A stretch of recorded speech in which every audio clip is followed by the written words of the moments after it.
নমস্কার বন্ধুরা, ভজরিমান্না কিচেনে তোমাদের সবাইকে স্বাগত। আজকে চলে এলাম আরেকটা নতুন পর্ব নিয়ে, দুধ পনির। দেখো আমি রান্নাটা করছি, খুব ভালোভাবে তোমরা লক্ষ্য করো আর ঘরে চেষ্টা করো। যদি ভালো লাগে অনেক লাইক, শেয়ার আর কমেন্ট করো, সাবস্ক্রাইব করে বেল আইকন প্রেস করো যাতে আমার সব ভিডিও তোমরা দেখতে পাও। চলো রান্নাটা শুরু করি। নরম তুলতুলে দুধ পনির রান্না করার জন্য আমি কি নিয়েছি চলো দেখে নিই। এখানে আমি 500 গ্রাম পনির নিয়েছি। এখানে পেঁয়াজ, আদা, রসুনকে আমি বেটে রেখেছি। কাজু কিশমিশ ব্যবহার করব আর দুধ ব্যবহার করব। এই উপকরণগুলো দিয়ে আমি রান্নাটা শুরু করছি। চলো দেখে নিই কীভাবে বানাচ্ছি। এবার আমি গ্যাসের উপরে একটা কড়াই বসিয়ে তাতে একটুখানি রিফাইন্ড অয়েল দিয়ে দিয়েছি। তাতে একটুখানি নুন দিয়ে দিলাম। আমি পনিরের টুকরোগুলো ভালো করে কেটে নিয়েছি। কেটে আমি হালকা করে ভাজবো, যেহেতু এটা দুধ দিয়ে বানাবো পনিরটা হালকা করে ভাজবো।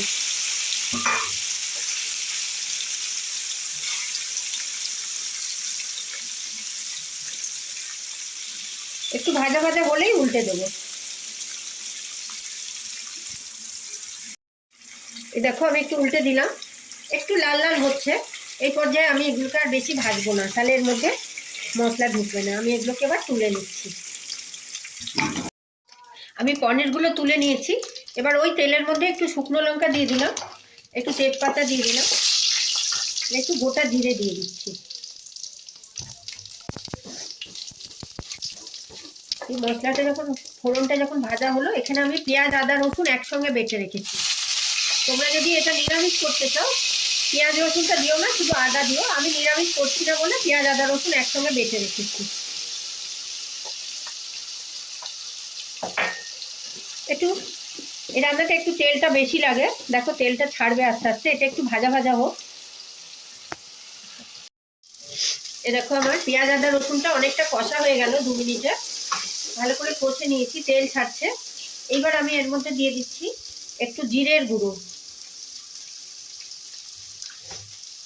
একটু ধনের গুঁড়ো,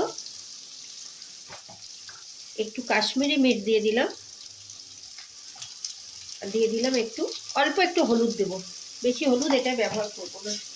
দিয়ে আবার মশলাগুলো আমি আরেকবার কষে নিচ্ছি।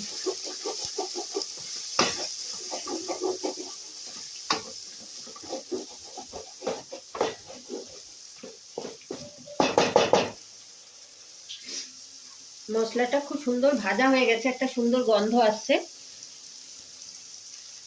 এই পর্যায়ে আমি গ্যাসের ফ্লেমটাকে কমিয়ে দেব।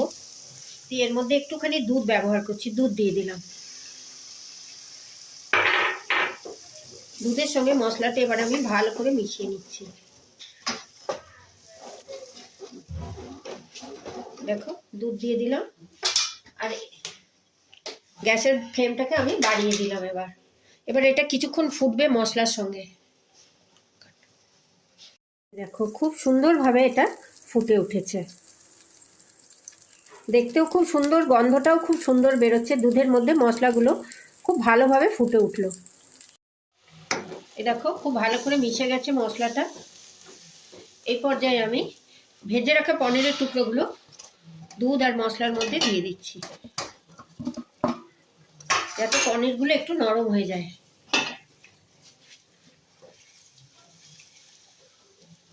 এটা খুব সহজে বানানো যায়, খুব তাড়াতাড়ি বানানো যায়। একটু দুধ থাকলে, এই উপকরণটা তোমরা তো মশলা দিয়ে বানাও, একবার দুধ দিয়ে এইভাবে বানিয়ে দেখো, খুব নরম তুলতুলে হয়। দেখো পনির দিয়ে দিয়েছি, এটা ভালো করে ফুটে উঠুক আর একটু। এইবার আমি কি করব, নুন দেবো। আমি যেহেতু দুধ দিয়েছিলাম আমি কিন্তু নুনটা তখন দিইনি। এখন আমি একটু পরিমাণ মতো নুন দিয়ে দিলাম। দিয়ে এটাকে আমি নেড়ে দিলাম আর একটু। আগে নুন দিলে দুধের সঙ্গে দুধটা কেটে যাওয়ার ভয় ছিল, তাই ফুটে ওঠার পর আমি নুন দিয়ে পনিরগুলো একটু সেদ্ধ হতে দিলাম। দুধের মধ্যে পনিরগুলো ফুটে উঠেছে। এই পর্যায়ে একটু মিষ্টি মিষ্টি হবে। আমি অল্প একটু চিনির ব্যবহার করলাম। চিনিটা অপশনাল, তবে এই দুধ পনিরে তোমরা একটু চিনি ব্যবহার করো, খেতে খুব ভালো লাগে। দেখো প্রায় মাখো মাখো হয়ে এসছে। এই পর্যায়ে আমি আরেকটু সময় এটা ফোটাবো।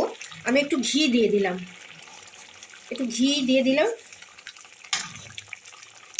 যাতে ঘিটা পনিরের সঙ্গে মিশে যায়।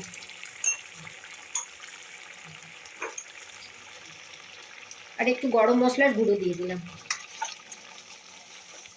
এটা এমনি খেতে ভালো লাগে, এটাই গরম মশলা ঘি না দিলেও খেতে ভালো লাগে, কিন্তু